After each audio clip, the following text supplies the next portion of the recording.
it's quite strange. Most of the people mention Calexico, desert rock. Oh, I see that face. Did I frown? Did I look puzzled?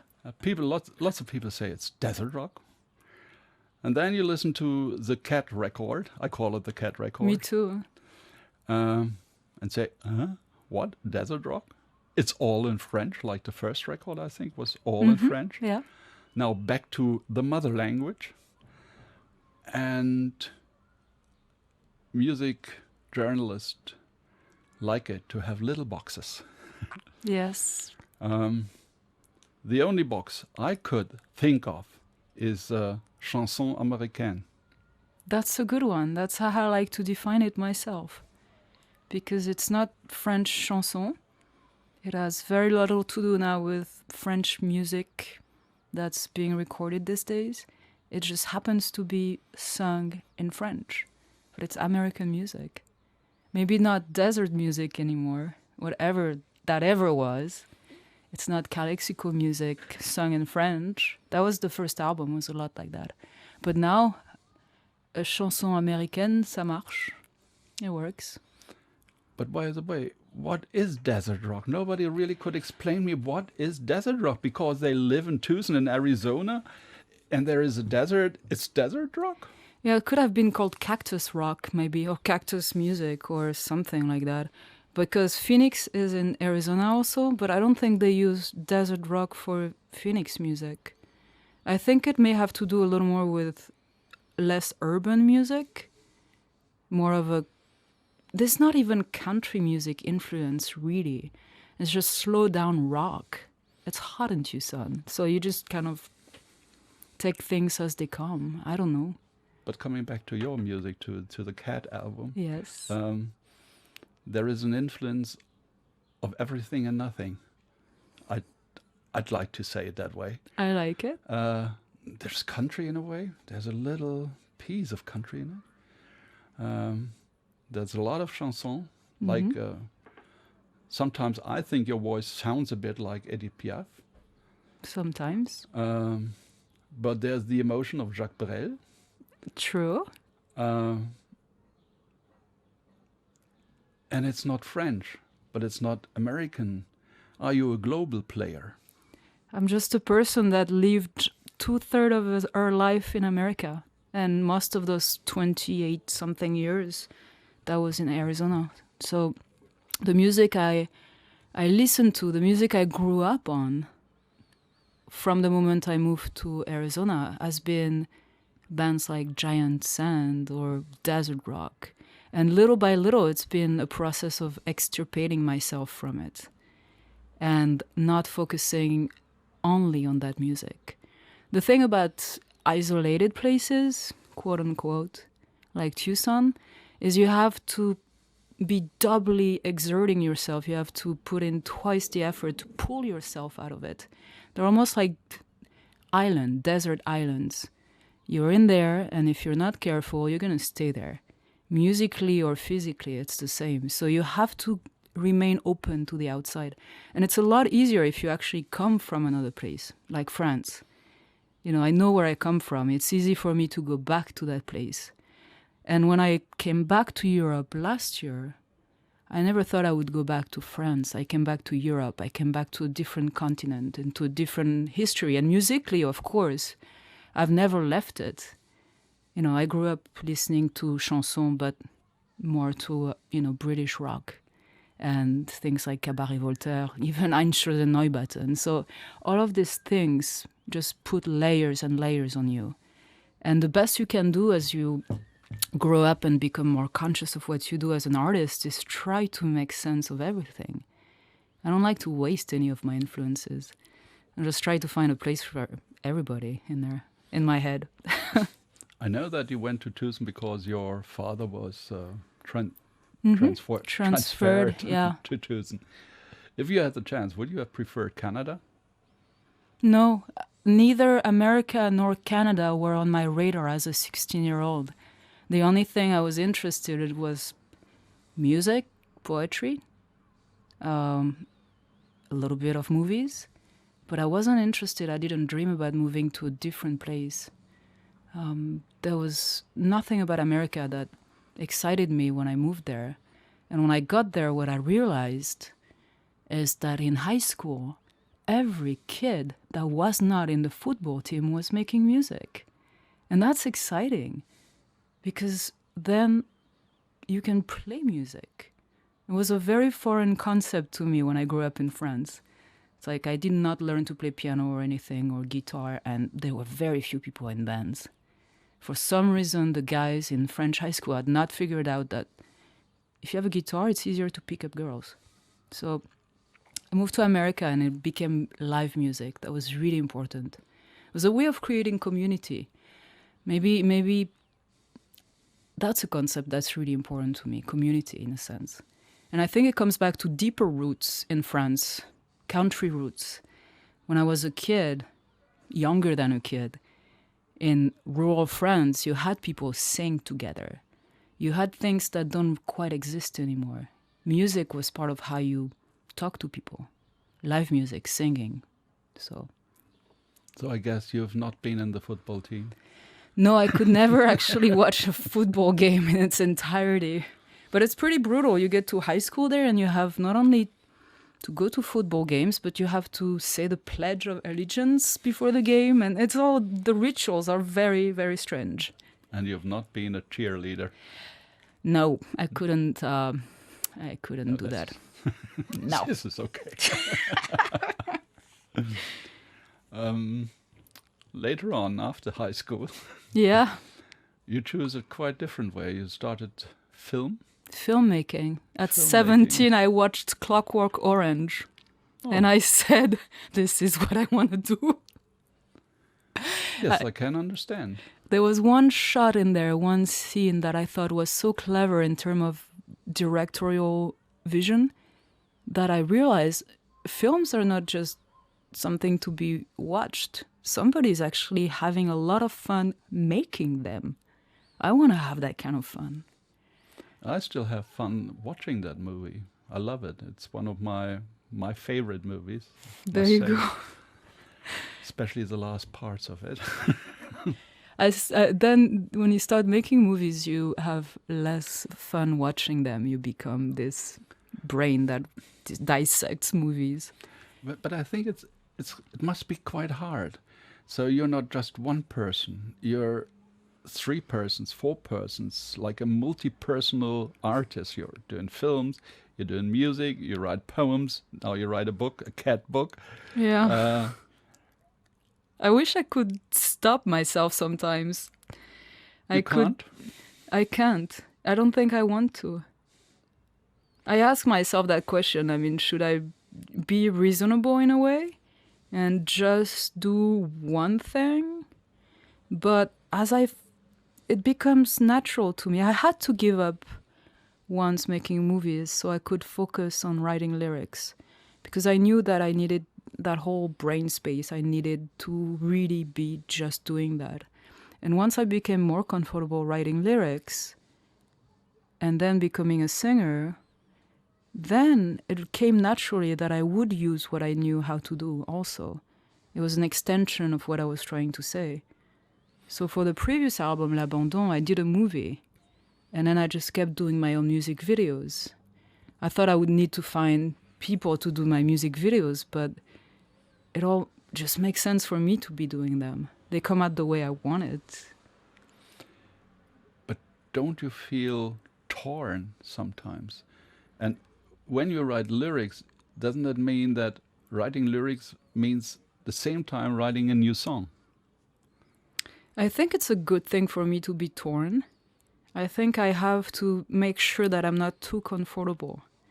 Because I could very easily just be in a cave, write, disappear, I always have to kick myself in the butt and go, come on, don't fall asleep, There's so much you have to see and do. So, write down you're a lazy person. I'm afraid of showing that one. No, is that right? I mean, this is not... it's not negative. I mean, to be lazy, to me it means to be sitting in yourself because you're confident of yourself. So that is the struggle. And it's some of the things I'm tackling with that book. In a strange way, when you write lyrics, when I wrote the lyrics to the Cat album, I was still playing games. You have to be a lot more precise when you write a book.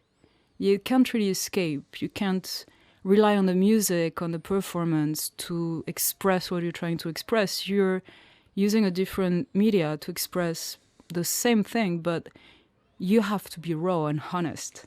I mean, writing lyrics is not about honesty. It's just about making a song and making people live through a trajectory, an experience, a trip. But a novel is different. But writing lyrics or a novel, in a way, it could be the same thing as using this form of artistry as a shrink. Do you use lyrics as a shrink? No. Yes and no. Lyrics are more powerful than your own self, in a way. Once you get carried through, you have to make a product, a thing that is more powerful than you. That's the idea. You need to be taken over by your work. When I wrote the lyrics to the Cat, it was actually not to dive and disappear into depression and darkness. The only thing that could really bring me back to myself was writing the lyrics. It was a dark moment, and having to face those moments and produce something gets you out of it. So yes, it's therapeutic in a way, it's healing. But you have to be careful about that, because in the end, it has to be giving something back. It's not a personal thing. You have to communicate with what you do. You have to try to give something. And hopefully something that people will remember. So one thing I noticed, will there be, in the end product, will there be English translations to your French verses? To me, it's quite... They are in the vinyl, actually. Yeah, but if you only have the promotional copy... I know. I actually realized that this morning. I had an interview over the phone, and the person interviewing wasn't speaking very well French, and I realized that the translations were not provided. To me, they're on the website. I just can guess a little bit.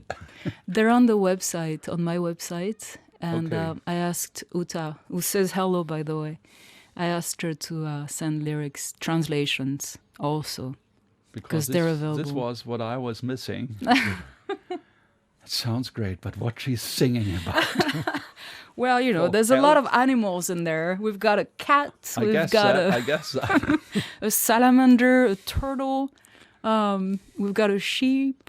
So we could say it's your animal album. Yes. So years after Pink Floyd's Animals, now Marianne DIssard with her animal cats. It's my Noah's Ark. I have one question I wrote down because I didn't want to forget. Okay, I'm ready for it. When the album is finished and you're on tour, is there still the same deep emotional impact on the songs when you sing them as in the moment you wrote them? It's different. You have to reinterpret them, and they will not sound the same way live as they do on the album. I can get into it. It's part of the acting, for lack of a better word, that you have to embody the song. That's why playing live is such an emotional trip. If it is for me, then hopefully it is for people who are watching it. If it's exactly the same feelings, you know, you can only write from the day you sit in. If I write a novel, I'm talking about me, even though I'm talking about the past. If I'm on stage, I'm talking about me at the moment, using the tools, the words that were written years ago. Can you change the words while singing? Well, that's the advantage of singing in French in countries that are usually not France. You can pretty much make them up as you go. And sometimes it's really interesting, and you learn to flow and stay malleable with your lyrics. So did it happen that you think, oh, you're gonna... Okay, I don't say that word. Just forget me. Well, I was in China, playing in China, and it just so happened that the first festival date I had to get really energetic, pissed off to get on stage because there was a fight almost ready to break up on the first row between two people, a tall Chinese and a not tall Chinese. And they were just stealing my spotlight. So when I got on stage, I told them to just shut the fuck up. I mean, I was like, really, I'm the queen here. Shut up. And from that point on, the entire show was all about this, like, it's not so much anger, but just projection. Like, this is my show. You do not fight. Fighting is not cool. So I'm going to fight instead of you. I'm going to fight for you so you don't fight. And it was intense. At the end of the show, the organizers of the festival came over and they said, tomorrow maybe you shouldn't swear so much on stage. This is China. So you never know what mood you're going to be in or what mood you can access when you're on there. It's a performance also. It's of the moment, hopefully. But then on the other hand, who's a beep? That's only in America. Cares. Yeah. It's not only that you changed the language for this album again, you changed the music as well. The last one was quite acoustic. You're talking about l'entre-deux? Yeah, was quite acoustic. Well, I'm talking about your records, not about the ones or the songs you did with Calexico or things like that. Ages ago. It was quite acoustic, that's it. It wasn't... Organic. Organic. Real yeah. instruments. Now you went into a more open musical terms with I couldn't really describe it.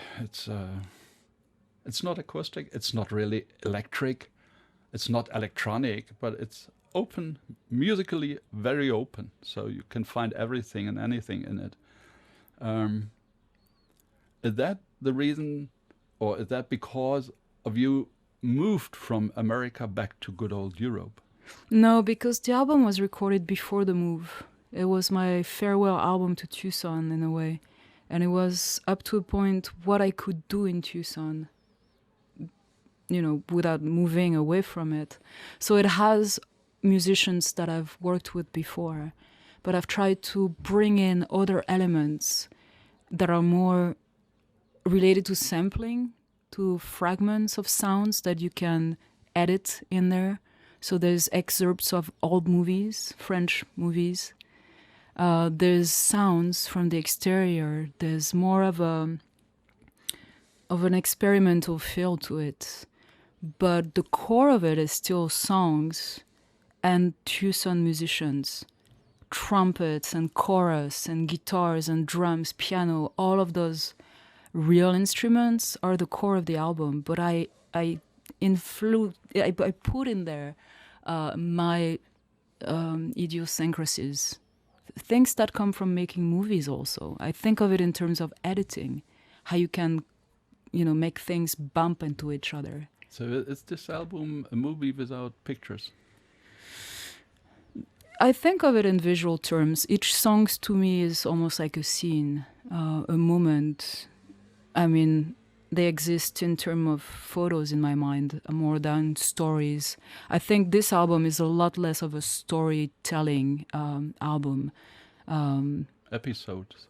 Yeah, fragments, nightmares. It's almost like nightmarish in a way. So if you do a video for every song on that album and we put it together after another, do we have a movie? No. An episode movie? No, we don't. That was the previous album, L'Abandon, the second album, where I actually made a movie because I felt it was closest to representing what the album was about.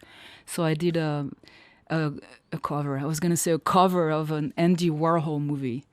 A Western movie that Warhol did in Tucson in 1969 called Lonesome Cowboys. And I remade that. I did Lonesome Cowgirls. And that made sense with that album. But with the Cat album, a novel is more appropriate to everything I was actually trying to say in the album. Is that why Jean Gabin is in one of the videos? Could be, along with the snails and the ants And the ants. and the riots in Paris. Why did you move from Tucson to Europe? And where do you live now? What I read is you moved between Paris and Berlin, but then I've read you're down in Sicily right now, or where are you? It's even more complicated than that. I don't know if I can even begin to explain. I was actually leaving Tucson to move to Palermo in Sicily, but I stopped in Paris and got a yoga teacher certification. And then I got offered a job right away in the studio where I trained. So I said, well, I'll go to Palermo later, but I have the chance of being able to start teaching and to learn, to keep learning in a community. And so I did that, but I also spent a lot of time in Berlin. And then I've been spending time in Matera, in Basilicata, in Italy to write the novel. So it's... Now, let me put that right. You're a filmmaker, you're a lyricist, you're a singer-songwriter, and you're a yoga teacher. Why is that? There's many things I'm not. I'm not a mom, and I'm not married anymore. So not yet. Could be. It could come. You've been once, you know. Either you do it 10 times or you just do it once and you get over it. Well, I'm married. I'm sorry. See, married once, you're fine. Yeah, once. Okay. See, it's either 1 or 10 times. Where's the difference? Yes. Yeah, but why a yoga teacher?